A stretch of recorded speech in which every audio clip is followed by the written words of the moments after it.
इराणमध्ये हवाई हल्ल्यात 787 लोकांचा मृत्यू. रेड क्रेसेंटच्या अहवालातून माहिती समोर. लष्करी तळांसह नागरी वस्त्यांचं मोठं नुकसान. पश्चिम आशियात पुन्हा एकदा तणाव वाढला. इराकच्या इरबिलमध्ये पुन्हा एकदा रॉकेट आणि ड्रोनद्वारे भीषण हल्ला. अमेरिकन लष्करी तळांच्या जवळच्या आणि विमानतळ परिसरात लक्ष. मध्य पूर्वेतला अमेरिकेचा सर्वात मोठा रडार उद्ध्वस्त. रडारच्या माध्यमातून संपूर्ण मध्य पूर्वेवर ठेवता येत होती नजर. 5000 किलोमीटर रेंज असलेला रडार उद्ध्वस्त. इराणमध्ये शाळेवर झालेल्या हल्ल्यात 165 निष्पाप चिमुरड्यांचा मृत्यू. रक्तानं माखलेल्या विद्यार्थ्यांच्या शालेय साहित्याचं दृश्य समोर. चिमुरड्यांना अखेरचा निरोप देण्यासाठी लाखोंचा जनसमुदाय. इराणची राजधानी तेहरानमध्ये भीषण हवाई हल्ला. तेहरानमधील लष्करी तळ, सरकारी इमारती लक्ष्य. शहराच्या विविध भागातून आगीचे आणि धुराचे प्रचंड लोट. हल्ल्यांमध्ये इराणच्या अणुऊर्जा केंद्राचं नुकसान. किरणोत्सर्गाचा धोका नसल्याचं स्पष्ट. अणु केंद्रावरील हल्ला जागतिक सुरक्षेच्या दृष्टीने चिंतेचा विषय.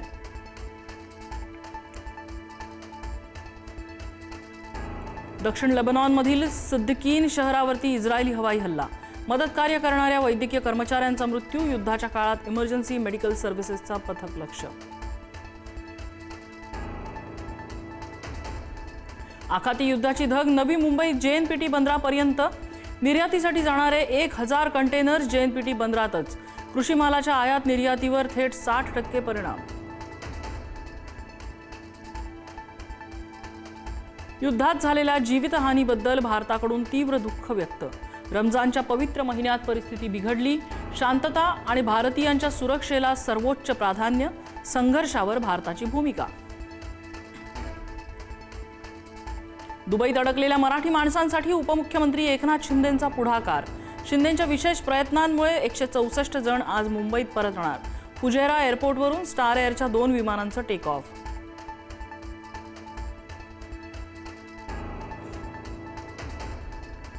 युद्धाबाबत भारताची भूमिका स्पष्ट असायला हवी. मौन बाळगणं म्हणजे जागतिक स्तरावर भारताची प्रतिमा मलिन करणं. पंतप्रधान मोदींनी भूमिका मांडायला हवी. राहुल गांधींचं आवाहन. इस्लामाबादच्या संसदेत गो झरदारी गोच्या घोषणा. इराणवर झालेल्या हल्ल्याबाबत मौन बाळगल्यामुळे आसिफ अली झरदारी यांचा खासदारांकडून निषेध.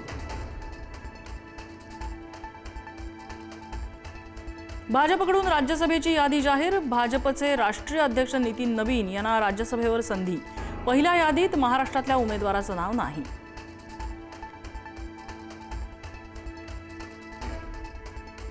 दहावीच्या विद्यार्थ्यांकडून अल्पवयीन मुलांसोबत अनैसर्गिक कृत्य. इगतपुरीच्या समाज कल्याण विभागाच्या वसतिगृहातल्या घटनेनं खळबळ.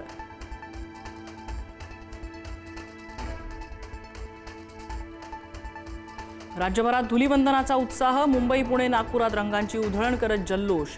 डीजेच्या तालावर तरुणाईचा ठेका.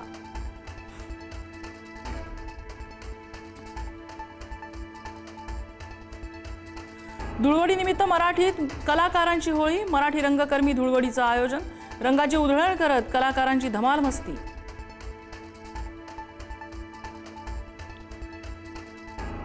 आज वर्षातलं पहिलं चंद्रग्रहण. आकाशात दिसणार ब्लड मून. खगोल प्रेमींसाठी पर्वणी.